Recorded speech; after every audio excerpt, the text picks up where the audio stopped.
We turn now to CBS News Asia correspondent Ramy Inocencio. He is in Beijing with the latest on how residents there are dealing with a viral outbreak. I mean, if people here have started to wear masks, I can't imagine what it's like in Beijing now.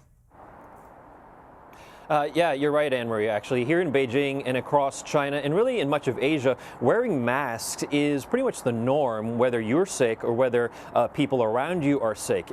It's a huge difference when it comes to Western culture and Eastern culture here. But really, now 99% of all cases in the world are actually happening still here in mainland China. That could be good news for anyone else not here, but of course, bad news for us here. There is no cure, no vaccine just yet. We know scientists are working on them. But of course, as the infection cases do rise, panic is also rising with it. And now take a look at some really compelling video that we've got for you here, because just outside of Beijing, we've actually been seeing villagers barricading their residences and their homes from people trying to get in.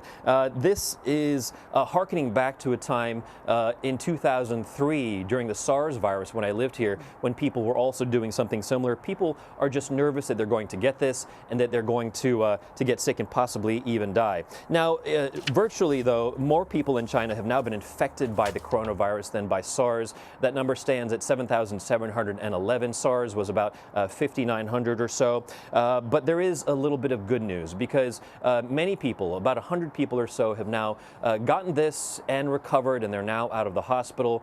But still, the business ramifications are still very, very big. A lot of companies are starting to freeze their operations here, suspend their operations.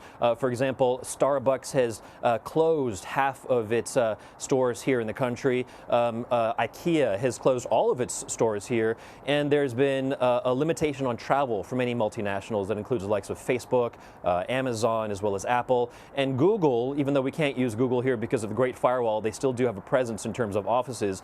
So Google has suspended all operations here, as well as in Hong Kong and in Taiwan. Yeah, you know, speaking of Hong Kong, we just showed some video of people lining up outside of pharmacies to buy some of those face masks.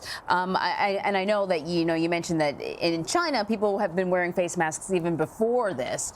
But I'm wondering, are you seeing a shortage in those masks? Are people trying to take advantage? You know, we tried to take a look at, one of our producers checked out Amazon just to see how quickly we could get a box of masks here. And, you can't get an overnight delivery. Like, it's kind of hard. You got to wait maybe a week or so before you can get a delivery of these things.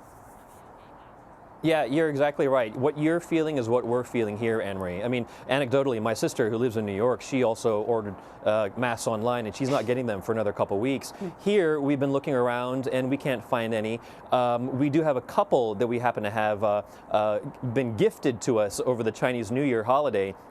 But really, it's still the same run on masks. We've also been hearing about people who have been taking advantage of the situation, unfortunately, raising prices on masks. But the government has actually stepped in and said, listen, if you try to raise prices on masks, we're going to find you and we're going to penalize you. And now we're hearing about several airlines suspending or at least restricting some of their flights. I know I saw a note from American Airlines yesterday, and they said part of it has to do with just a lack of demand, that people just don't want to go to China. And I know certainly some governments are considering implementing some sort of restrictions for the sake of containing the virus. How is all of this impacting tourism and the economy there?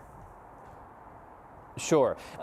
It's really hard to tell how it's impacting right now, only for the very reason that the streets are deserted, not so much because of the coronavirus, but it's a combination of the virus as well as Chinese New Year. With that said, there are people who have been told not to come. Employees, businesses have said, listen, we don't want you to go unless if it is absolutely necessary. We will know better after the end of the Chinese New Year holiday. That has already been extended by 3 days by the government, so they try to figure out how to contain this virus just a little bit better. So come next week, if we see lower numbers of tourists, that'll definitely be telling. And I would expect that people are thinking twice about buying a ticket and getting on a plane to China right now. Yeah, indeed. Ramy Inocencio, thank you so much.